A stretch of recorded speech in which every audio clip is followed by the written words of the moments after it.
I give the floor to the representative of Pakistan. Thank you, Madam President. We thank SRSG Ms. Hannah Tete for her valuable insights.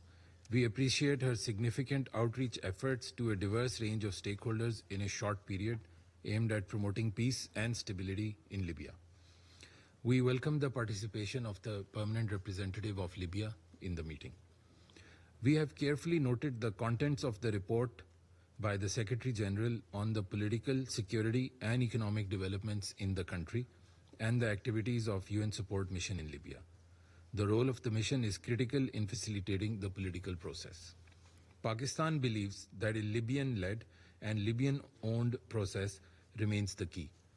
We reiterate our commitment to Libya's sovereignty, independence, territorial integrity and national unity.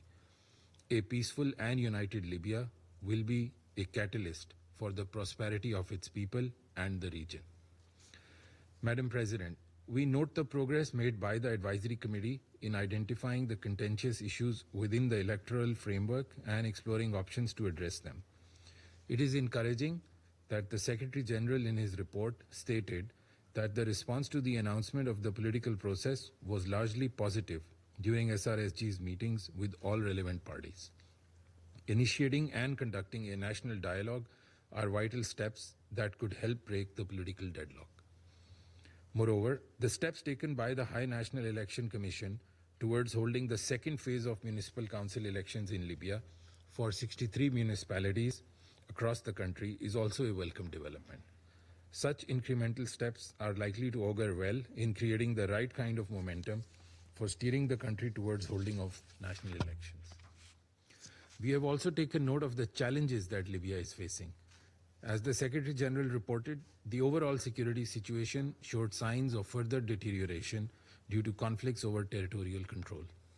Pakistan believes that a well-defined, comprehensive peace-building and reconciliation strategy made in consultation with all the relevant Libyan parties is a panacea for the transition towards sustainable peace. In this regard, the increased interaction between the Eastern and Western military and security institutions on broader security and counterterrorism is noteworthy. On the economic front, Pakistan believes that an early agreement on a unified budget would benefit the Libyan people and act as an enabler for improving overall governance. A consultative approach is needed to break this logjam. The frozen Libyan assets held abroad must be safeguarded and reinvested exclusively for the benefit of Libyan people at a later stage. To conclude, Madam President, I would like to emphasize 3 points. 1.